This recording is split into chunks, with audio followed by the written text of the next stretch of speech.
parti les amis, Bike in Man, putain j'y suis quoi, incroyable. On va donner le mieux qu'on peut, puis c'est tout, prendre du plaisir, c'est l'objectif numéro 1. 1000 bornes à faire, je me rends pas encore compte qu'il y a 1000 bornes, mais bon, c'est parti, putain. Let's go.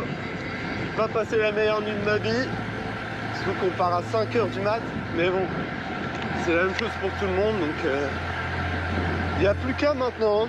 Il n'y a plus qu'à. Et c'est comme ça que commence cette aventure du Bike in Man, aventure que j'attends et prépare déjà depuis un petit moment. Comme je l'ai dit dans la vidéo, j'ai pas beaucoup dormi la veille, environ 1 heure parce que j'arrêtais pas de me retourner dans le lit. Je trouvais pas le sommeil à cause de l'excitation et de l'appréhension. Et pourtant j'ai été accueilli comme un roi dans ce Airbnb chez l'habitant, donc chez Sarah. C'était vraiment super de pouvoir discuter, échanger avec elle. Ça m'a permis de pas trop penser à la compétition, ou en tout cas à l'événement qui était quand même assez stressant. Allez, c'est parti pour l'aventure. Et voilà, premier col. On est déjà dans du 10%. On va monter, je suis déjà tout à gauche pour essayer de mouliner au max. On verra.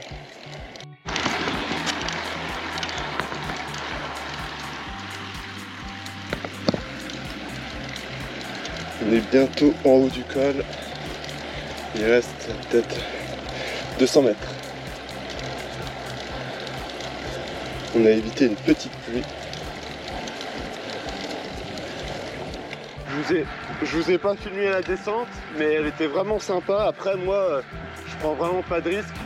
Je suis pas un as de la descente, donc les autres ils vont quand même relativement plus vite que moi. Mais c'est pas grave, le principal c'est d'être en sécurité et surtout de prendre du plaisir. Et moi j'ai pris du plaisir, donc tip top. Premier col, check. Et donc le premier col, c'est fait. C'était un col vraiment pas très facile. Il était vraiment en rampe, c'est-à-dire qu'il y avait des passages à 10%, puis après des replats entre guillemets, etc. Mais bon, la vue en haut était vraiment incroyable. Ensuite, c'est enchaîné une descente assez rapide et technique. Mais forcément, ça faisait longtemps que j'étais pas allé à la montagne, donc beaucoup moins habitué que les autres. Je me suis fait pas mal dépasser, mais à ce stade de la course, je m'en fichais. Je voulais prendre du plaisir et pas forcément prendre de risques dès le début. Ça, pour moi, il n'y avait aucun intérêt. Et de toute manière, au fur et à mesure du Bike in Man, je vais descendre de plus en plus vite et de mieux en mieux grâce à la fatigue, en étant bien sûr plus détendu. C'est vraiment l'aventure avec un grand A. Ce que j'étais en train de me dire, c'est que franchement le paysage c'est incroyable. Par rapport à où je roule à Paris ou 3, ça n'a rien à voir. Et là on est sur un petit 1200 de dénivelé sur 40 bornes. Autant dire mon copain que le rapport distance dénivelé est pas mal. Mais franchement c'est cool, c'est super beau. Je suis entre plusieurs gens, bon 200 mètres d'écart quoi. Mais bon on kiffe quand même, c'est le kiff.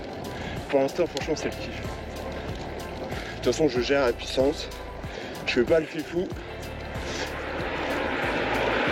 On verra. Magnifique. Je sais pas si on voit bien. Wow. Incroyable.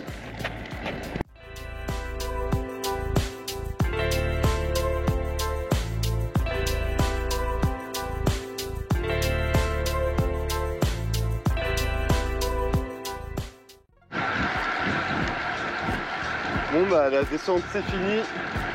J'imagine que ça va remonter, nickel. On se retrouve dans un petit col sympathique, on est à 7-8 bornes. Je suis allé en delà du groupe avec qui j'étais. Peut-être qu'ils gèrent mieux que moi, peut-être que je gère mal, mais en vrai là ça va, je suis bien. Donc je gère à la puissance. Je fais attention quand même. Les petits bonbons, c'est la vie. Ça redonne de la force ça. Et puis voilà. Le paysage est incroyable. Je pense que ça va être le mot de cette vidéo. Incroyable. Essayez de compter le nombre de fois que je vais dire incroyable.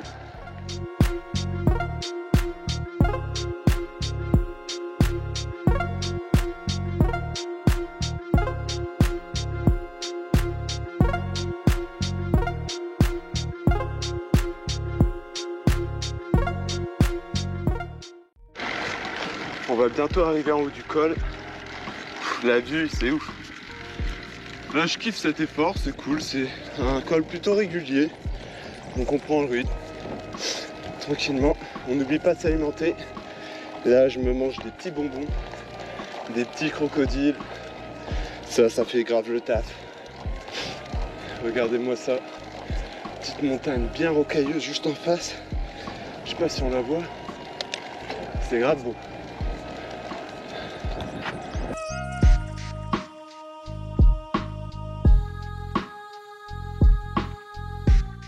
Donc on se retrouve à la fin du col du Gerbier de Jonc, donc vraiment super beau col. Juste avant le col, j'étais dans un groupe avec plusieurs coureurs, sauf que pendant la montée, j'ai pris mon rythme, je me sentais vraiment plutôt bien, et en fait, il n'y en a aucun du groupe qui m'a suivi, donc sans doute des personnes qui sont parties trop fort et qui vont un peu exploser, et pourtant on n'était que à 80-90 km. Donc bon, le principal, c'est d'adopter son propre rythme. En tout cas, en haut, la vue était vraiment exceptionnelle. Yo les gens, update, 110 bornes, petite montée. Bizarre, on fait une montée quoi. Pourtant, je pensais que ce parcours était plat. Enfin bref, j'arrête de dire de la merde.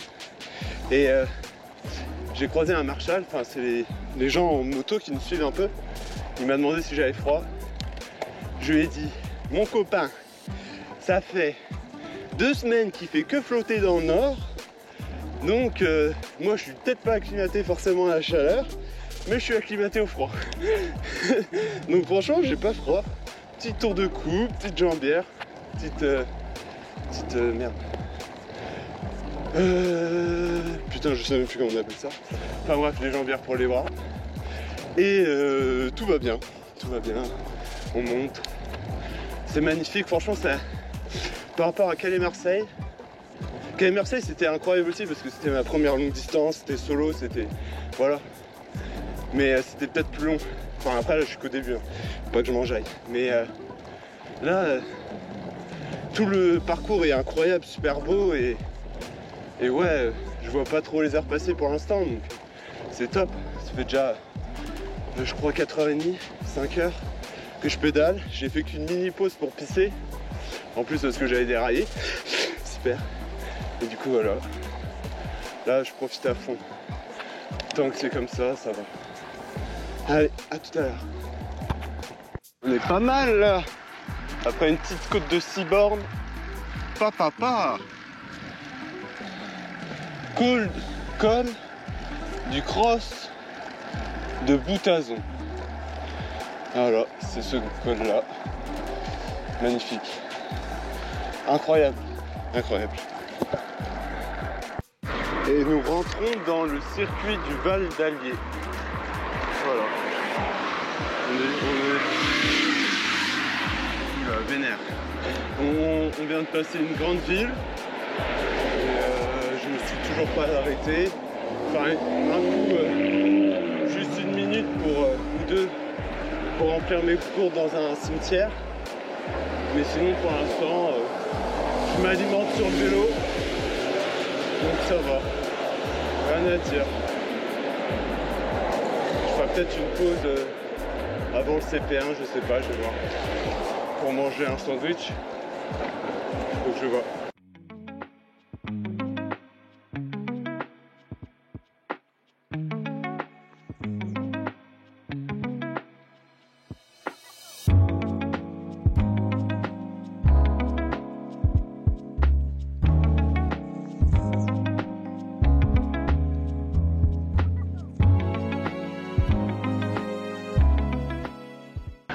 Voilà arrivé dans le département de la Haute-Loire.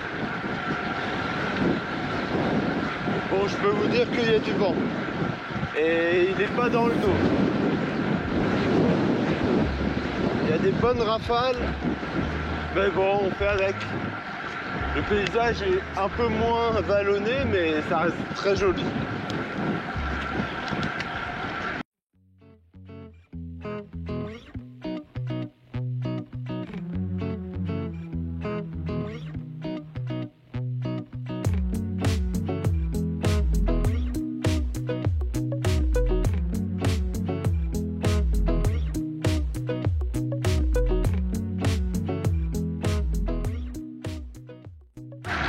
À skip, je suis 3ème. Je pensais être 20ème.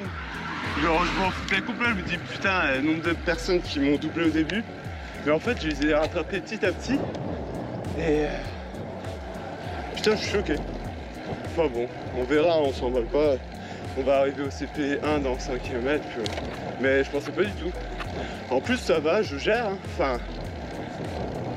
Je mets pas dans le rouge, quoi. Les gens qui m'ont doublé au début, je pense qu'ils sont partis trop fort. Ça s'est vu, je voyais les watts, je me dis putain, mais c'est des stromons, c'est pas possible.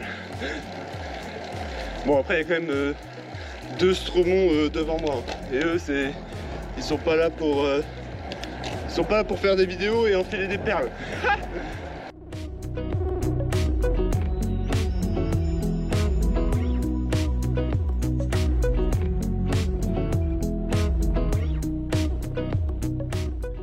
Donc juste avant le CP1, c'est ma copine qui m'a dit que j'étais 3ème. Et en fait, sur l'application, il y avait déjà que les 2 premiers qui étaient arrivés. Et en fait, après, ça classe selon l'ordre alphabétique. Et vu que moi, mon nom, c'est Alain G, j'imagine que c'est pour ça que j'étais indiqué 3ème alors que j'étais 7ème. Bon, c'est pas grave. À ce stade de la course, je m'en fichais du classement. Et donc, quand je suis arrivé, j'ai vu que j'étais 7ème. Il n'y avait pas de souci. Mais j'ai quand même fait un arrêt très rapide. Parce que je me suis dit top 10, bon on va essayer de tenter quand même quelque chose. Et donc un arrêt rapide, j'ai pris quelques barres, un petit pipi et je suis reparti comparé à d'autres personnes qui se sont arrêtées pour manger un plat de pâtes, etc. Peut-être des gens qui sont partis aussi trop fort et qui ont dû prendre une pause un peu plus longue. En tout cas moi je me sentais bien donc j'ai fait un arrêt très rapide et puis je suis reparti direct. En fait le classement machin il a dû bugger parce que je crois que je suis le 7ème à être arrivé au checkpoint. Et du coup bah il y a des stromons dehors.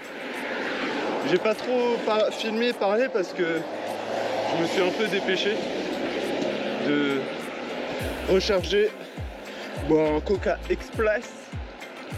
Et puis ouais, je me sens plutôt bien. Donc je sais que le Coca, il va me faire tellement du bien.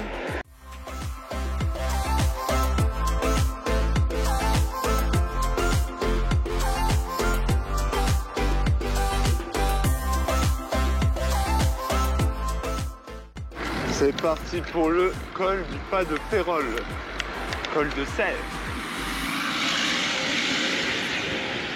Let's go. Et voilà, le col d'Entremont. Papa, regardez-moi ce paysage, c'est lunaire.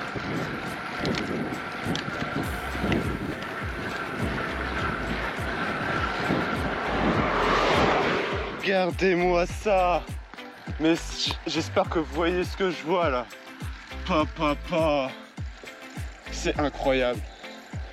Avec les petites vaches en bas là. Papa, mais c'est divin. C'est divin.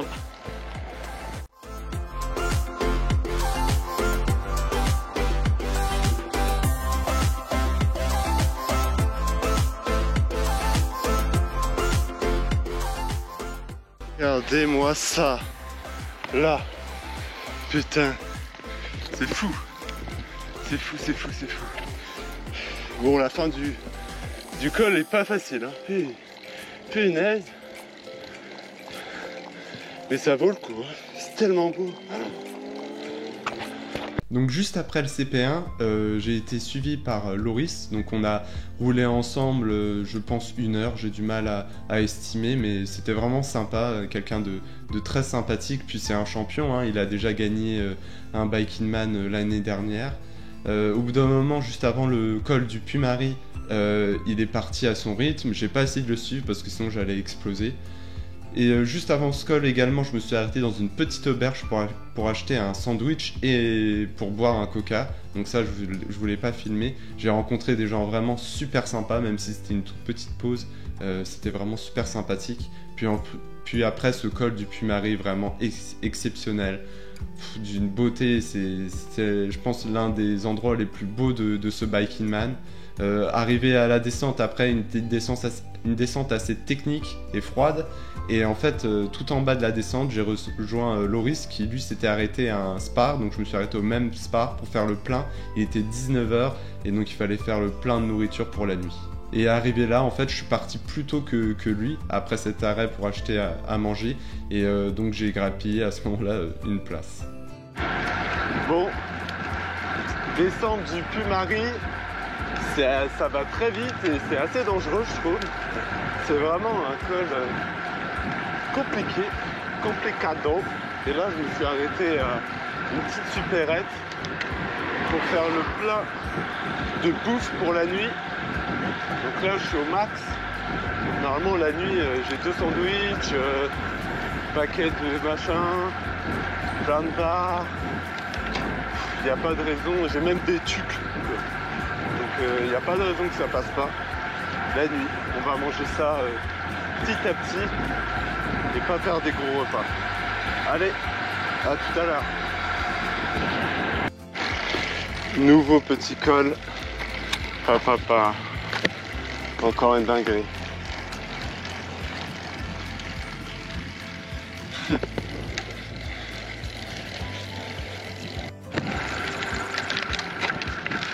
Col de lac.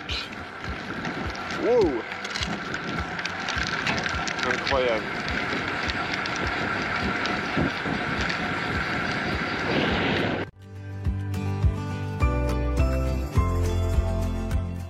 Coucher de soleil pour cette première journée.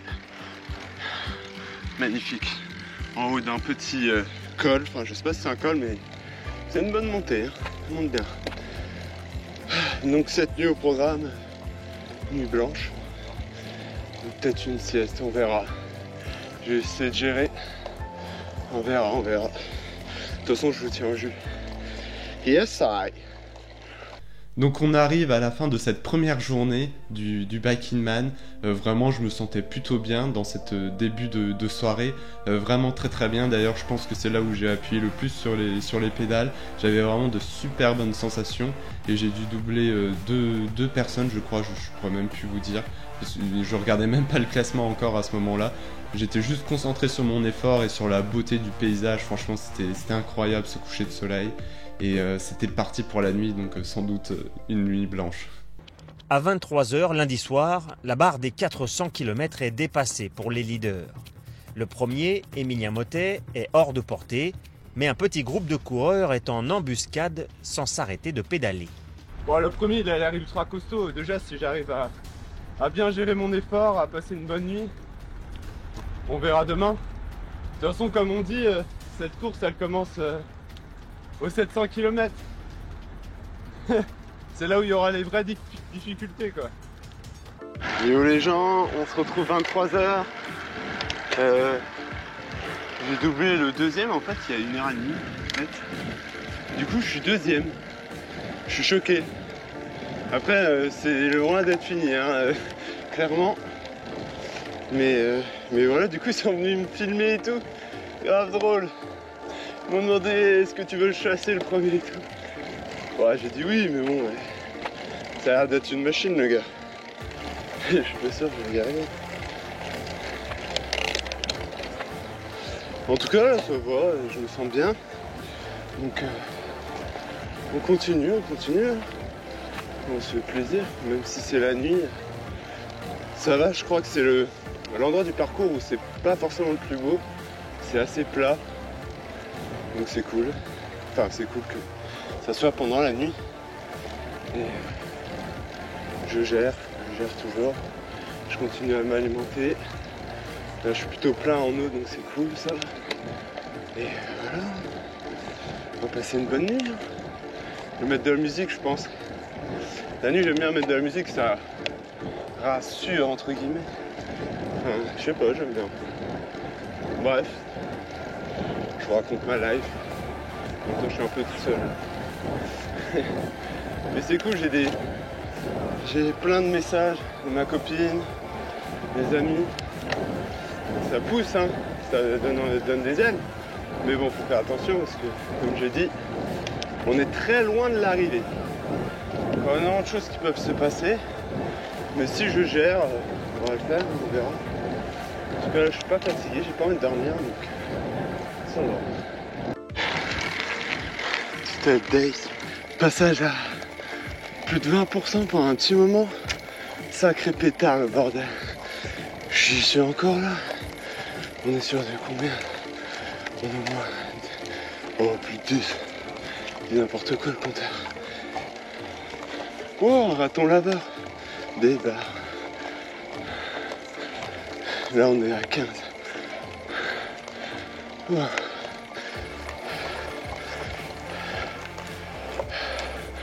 Je comptais pas mettre autant de watts moi.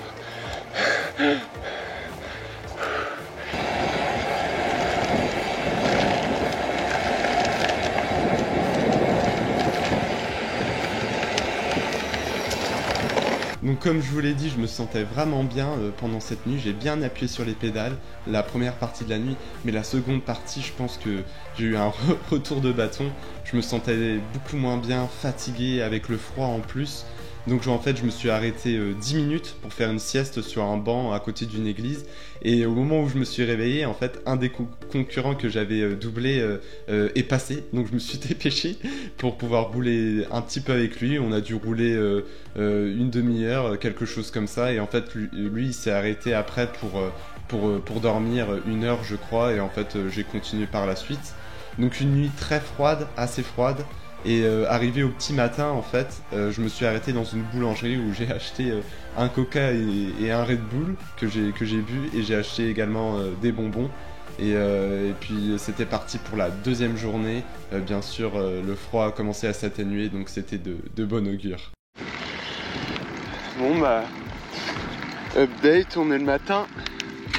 C'est vrai que j'ai pas trop filmé cette nuit parce qu'il faisait vachement froid. Et du coup j'avais mon kawaii par-dessus, la GoPro. Donc la première partie de la nuit s'est vraiment bien passée, mais la seconde, ouais, j'avais vraiment sommeil.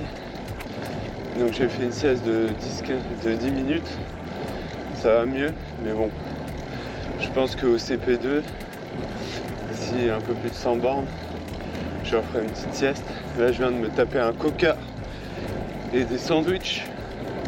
Enfin un sandwich, ça va bien.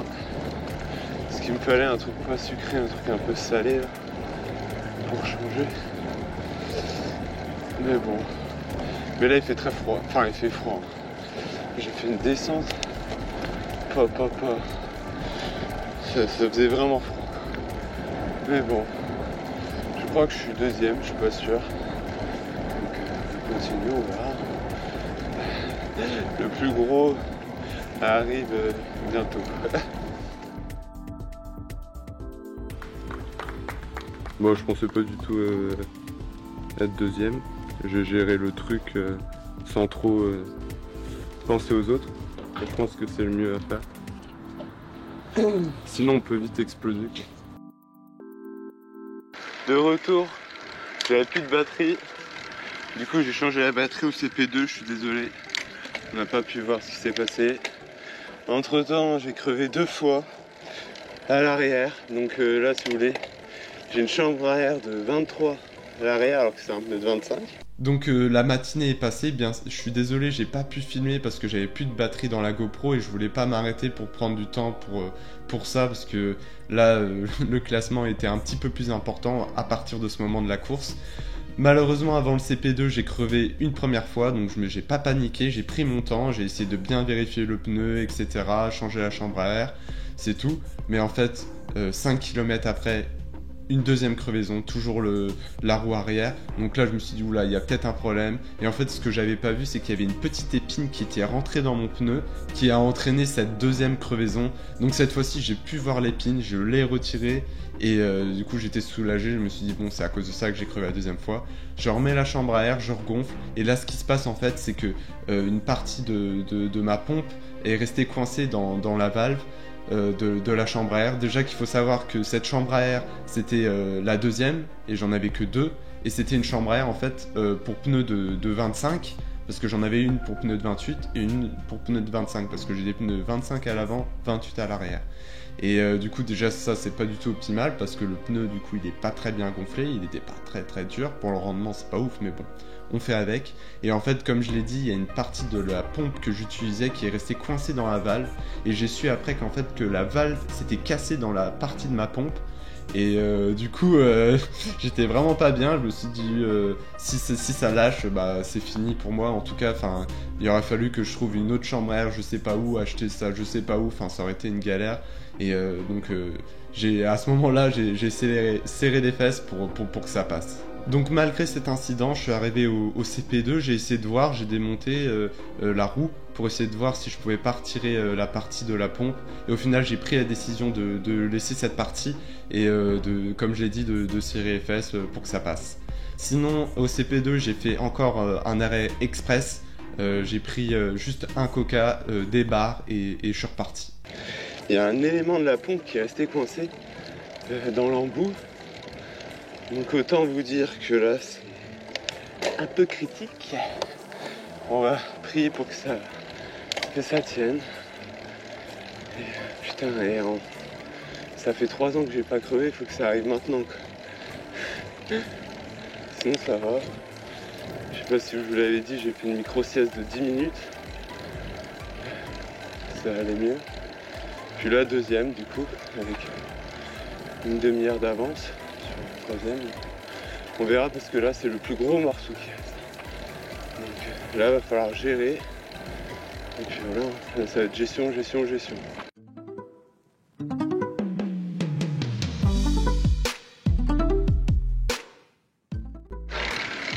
Allez, c'est parti pour le Grand Colombier. Ça on peut le dire, c'est un sacré morceau. On va gérer ça. Pour passer les plus gros pourcentages.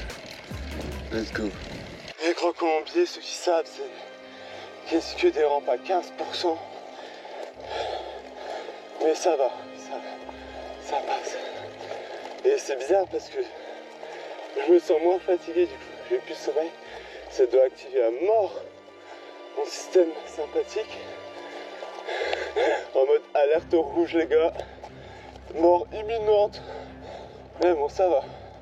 Je poserai pas le pied à terre, ça je peux te l'assurer. Il est hors de question que je pose un pied à terre. Même si c'est après 700 bornes et plus de 13 000 de dénivelé, je m'en fous. Je poserai pas le pied à terre, ça c'est clair et net. On est des guerriers ou pas?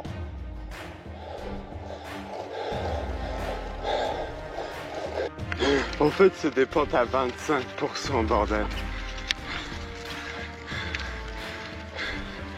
Putain, c'est pas facile. 25%, t'as je le cabre. Mais on va le faire.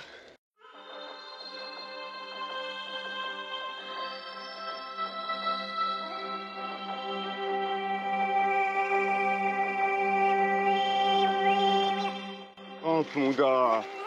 On est là ou quoi?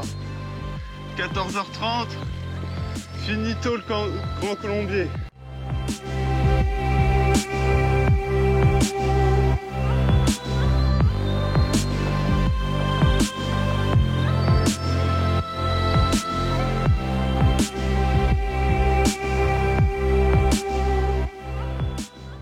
On se retrouve dans le petit col du Chat, à la hauteur de Aix-les-Bains.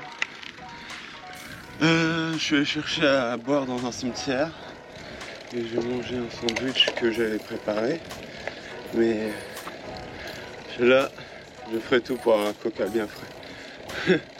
Il commence vraiment à faire chaud, une glace ou un coca bien frais, ça serait le paradis.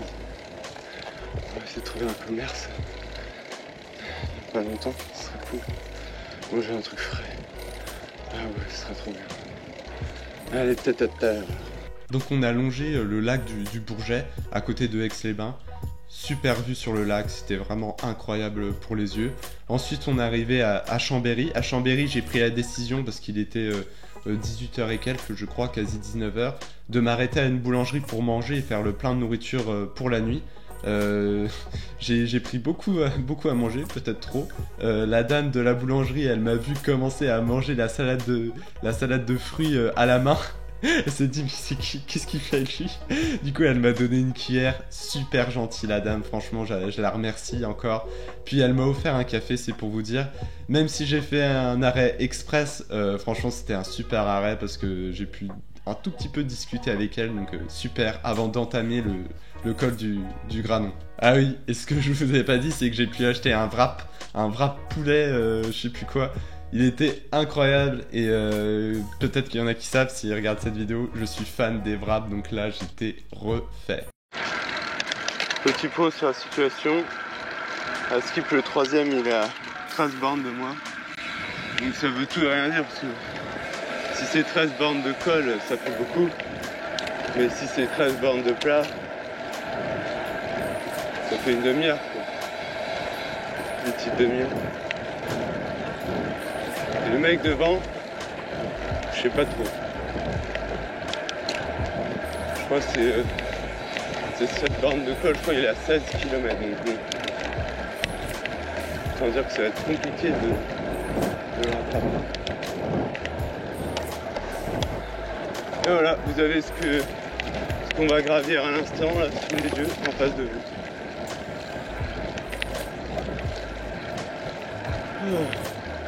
En vrai, j'ai eu chaud aujourd'hui. Franchement, je me suis pris un coup de soleil, j'ai trop été con. J'ai mis juste de la crème sur les jambes. Et pas à dire, comme un con. Mais bon, c'est tout. Il reste 200 bornes. Mais attention, hein. 200 bornes avec des vrais cols. Là, le col, il fait 15 bornes. Bon, allez, on se voit tout à l'heure. Like a bird on a tree, I'm just sitting here. I got time, it's clear to see. From up here, the world seems small. We can sit. C'est magnifique. Une beauté sans pareil.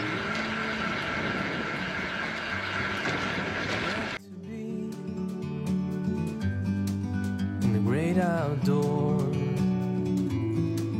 forever free.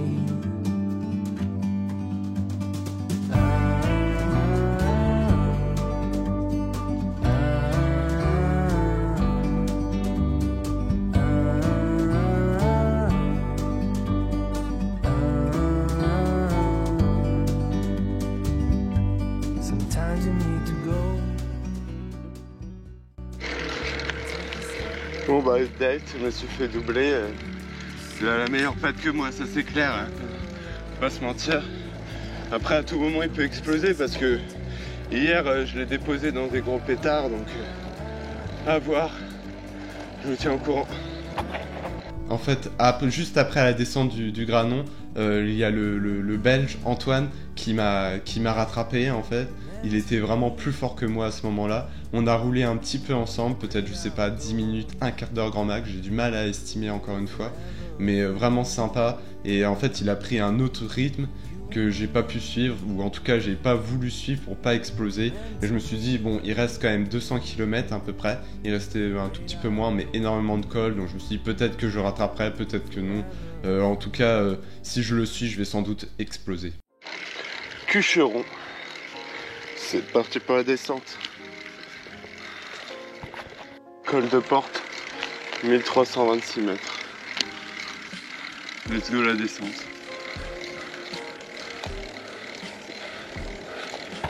Donc on arrive dans la descente pour Grenoble, pour arriver à Grenoble. Super descente, super rapide et très très longue.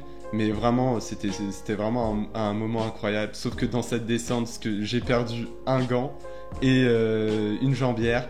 Parce qu'à un moment, je me suis arrêté justement pour mettre les jambières et mettre mes gants. Sauf qu'il m'en restait qu'un des deux. Du coup, ce que j'ai fait, c'est que j'ai pris une manchette que j'ai mis à la place de la jambière. Donc pour vous dire, ça comprimait un petit peu la jambe, mais en vrai, ça allait. Et en fait, pour remplacer le gant, j'ai mis l'autre manchette dans ma main pour faire comme un gant. Et pour avoir chaud, en plus, j'ai mis du coup mon kawaii. Donc il commençait à faire froid, mais j'étais plus ou moins équipé pour ça. Je suis sur la vélo-voie de Grenoble. Le col de Port, en fait, il amène à Grenoble. Et c'est incroyable toute la descente qu'on fait pour arriver à Grenoble. Et là, je vais faire 16 bornes de vélo-voie, j'aime pas de ouf ça. Mais putain, les gars, j'ai des hallucinations tout le temps. Même des trucs, même tout à l'heure quand il faisait encore un petit peu jour, genre en fait, je vois plein de choses qui ont des formes humaines ou un peu de monstres. Alors que ça n'a rien à voir, c'est genre des plantes ou je sais. C'est vraiment bizarre. Et pourtant, je me concentre pour pas que ça le fasse. Hein. Et bon, je vais peut-être me faire une petite sieste, ça sera peut-être plus rassurant. On verra.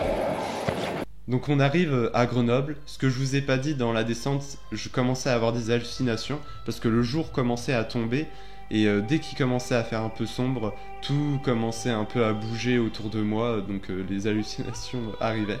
Et en fait, arrivé sur la vélo-voie de Grenoble, ce que j'ai pas vu, c'est que j'ai doublé Antoine, donc Antoine le Belge, celui qui m'avait doublé et qui était du coup deuxième. Et du coup, en fait, je me retrouvais deuxième et j'ai même pas fait attention parce qu'en fait, c'était un moment où je me suis arrêté pour des besoins naturels, pour pisser. Et à ce moment-là, il m'a rejoint de l'arrière. Donc je suis oula, bah, qu'est-ce qui se passe Je pensais qu'il était devant moi. Et en fait, il s'était arrêté pour acheter à manger ou quelque chose comme ça, il m'a dit, et prendre à boire. Et du coup, c'est à partir de ce moment-là qu'on a commencé un peu à rouler ensemble. Il faut savoir en fait que quand il m'a rejoint, il m'a demandé si j'avais besoin d'eau. Je l'avais vu que j'avais quasi plus d'eau, mais bon, j'allais retrouver un autre endroit. Mais il m'a demandé si je voulais de l'eau, et j'ai fait bah oui, si t'en as trop, moi je veux bien, il n'y a pas de souci. Et en fait, à ce moment-là, il m'a donné de l'eau, et je sais pas pourquoi, il y a eu comme un déclic dans ma tête. J'avais l'impression que vu qu'il m'a donné de l'eau, en fait, je pouvais pas l'attaquer, je pouvais pas genre essayer de le devancer, etc. Pour moi, j'étais dans un état vraiment de fatigue avancé, et pour moi, enfin, ça se faisait pas, et je sais pas, on était bien tous les deux, et donc en fait, on a roulé ensemble.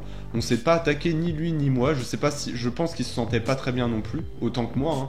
Et donc on a roulé comme ça ensemble. Il y a des moments même, je voyais qu'il était pas très lucide. Il tanguait un peu, il y a des moments où il a failli écarter de la route, mais bon, ça allait quand même. Hein. Mais on sentait que comme moi, il était très fatigué. D'ailleurs, moi, c'est à ce moment-là où j'ai eu le plus d'hallucinations. Je voyais des personnes, etc. Je lui disais même à Antoine, oh regarde, il y a 2 gens là-bas, à un moment quand on s'était arrêté pour prendre de l'eau. Et en fait, il y avait personne. Il dit, bah non, il y a personne. Et j'étais persuadé qu'il y avait des personnes. Enfin, pour vous dire que c'est vraiment pas du sport santé à ce moment-là. J'aurais peut-être dû m'arrêter pour dormir, mais là j'avais envie de continuer avec lui, et même si c'est pour arriver 3ème avec lui, je m'en fichais à ce moment-là, parce qu'en fait il était parti quelques vagues après moi, donc en fait il avait 9 minutes d'avance sur moi en réalité, et pour être 2ème il aurait fallu que je lui mette 9 minutes, mais bon je pense que ça aurait été pas possible, enfin j'en sais rien, mais dans ma tête en tout cas je sais pas, on était bien tous les deux, la compétition était peut-être ailleurs, c'était de l'aventure, c'était... Puis d'être avec une personne, je pense que ça rassure, et ça le rassurait également, et franchement j'ai pris un bon plaisir d'être avec lui, des moments j'attendais dans les descentes, des moments c'était lui, enfin on a roulé ensemble en fait jusqu'à l'arrivée.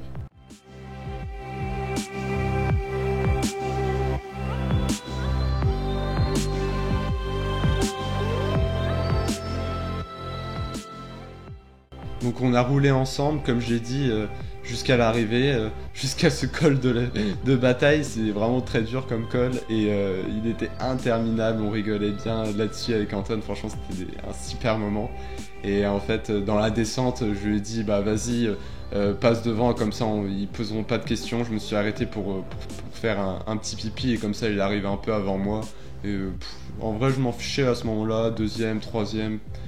Pour moi, ce qui était important, c'était cette aventure, c'était de prendre du plaisir, et cette petite place était secondaire, on va dire, même si voilà, on veut tous briller, gagner, etc. Mais là, c'était secondaire. Peut-être pour un prochain, ça sera vraiment l'objectif numéro 1, mais là, vu que c'était mon premier, l'objectif numéro 1, c'était de prendre du plaisir, j'en ai pris, et d'avoir de beaux souvenirs. Et du coup, maintenant, on va se retrouver pour cette arrivée. Bon, il est 5h40 du matin, il fait encore nuit bien sûr, il doit faire 0 degré dehors, je vais aller courir, Il y a des matins comme ça où j'ai vraiment pas envie, mais bon, je me force un peu parce que je sais que ça vaut le coup, que le travail paye tôt ou tard. Et bien sûr, pour me donner un peu de motivation, je lis le petit cadre que ma sœur m'a fait, où il est écrit « Le sport va chercher la peur pour la dominer, la fatigue pour en triompher, la difficulté pour la vaincre. »